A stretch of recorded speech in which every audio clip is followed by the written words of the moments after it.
What's the deal, y'all? This your boy King Ed the Great coming at y'all with another video. Be sure to subscribe, hit the like button for me.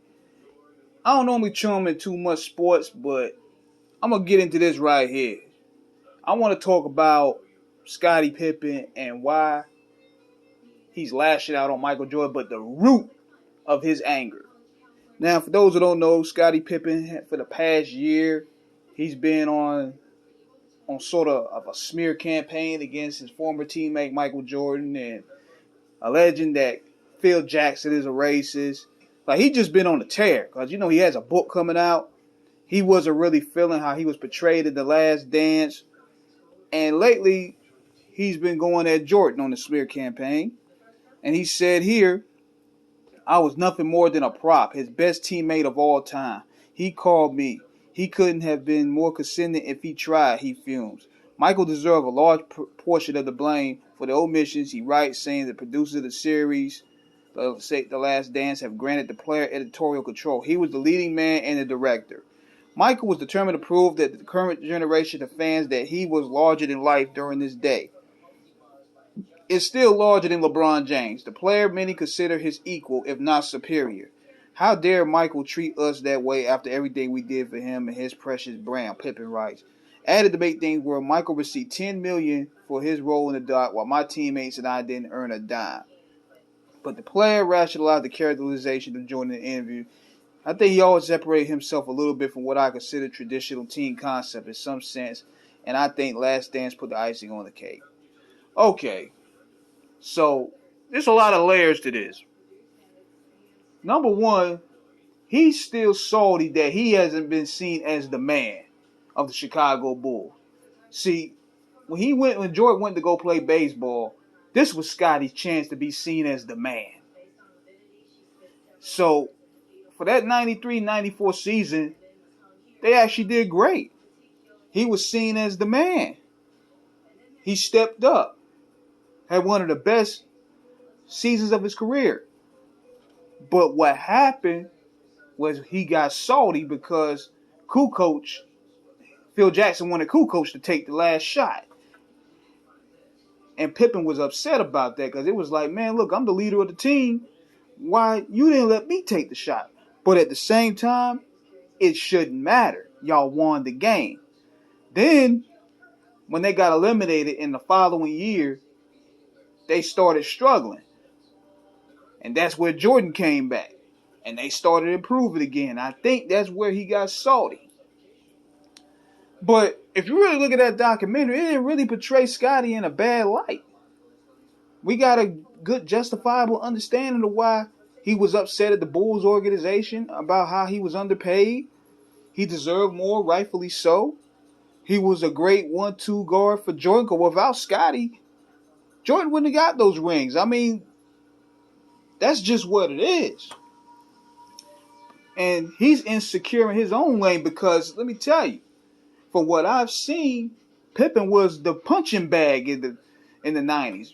Look up this clip where you had Charles Oakley literally yoking a young Pippen up. He yoked him up, smacked him up. Then, of course, you're dealing with Michael Jordan and, the way he used to bully niggas. He used to talk to people and everything. Scottie probably took a lot of that brunt but didn't say anything. He took a lot of that abuse but didn't say nothing. Same with Horace Grant. All these guys came out like 30 years later, talk about he should have did this, he should have done that, I'm going to do this. But y'all didn't do it 30 years ago. But the root of this situation here is the fact that his wife traveled to the future. That's why that nigga is mad. It ain't about Michael Jordan. It ain't about Phil Jackson per se. He don't have the heart to check his wife and to go at future. And therefore, his manhood is violated because his wife left him for a younger man, a younger rapper, and he don't know and he don't know how to handle it. You notice that nigga ain't said nothing about his wife or future at all. But he has all the smoke for Phil Jackson and Jordan. And Jordan probably ain't even studying Pippen. He like, dude, I ain't had a problem with you. We won those championships together. If you had an issue, you come talk to me. Same with Phil. Nah, the real root of it is that his wife is publicly humiliating him, and he don't know how to check her. So he's lashing out on his teammates instead. That's the root of the situation. Future is piping this dude's wife, and he don't know how to handle that situation, and it angers him. He feels less of a man. It makes him more insecure than he already was. That's why you see him even rocking cornrows. This dude even going through a midlife crisis. Like he even dressing like one of these rappers wearing skinny jeans and stuff now. Looking like a beat up circus peanut. Like, come on, Scottie. Come on, Scottie. That's the root of your problem right there. And now on top of that, your wife is messing with dudes in the NBA younger. What's that guy name? She messing with another NBA player, I believe. Then Scottie all of a sudden trying to wear braids and stuff, trying to compete, trying to look like these young cats. And wifey is out there living her best life. That's the root of the problem. Malik Beasley, that's his name, I believe. Yeah, his wifey getting around, and he don't know how to handle it. So now he's dressing like these young niggas, thinking that's gonna bring some appeal and possibly bring his wife back. But that's the root of it. He don't know how to check his wife. His wife is out there publicly disrespecting him by dating these younger men.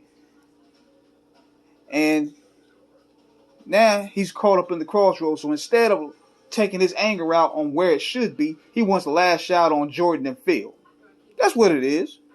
So let me know what you guys think in the comments. And if anybody read the book, let me know. Holla.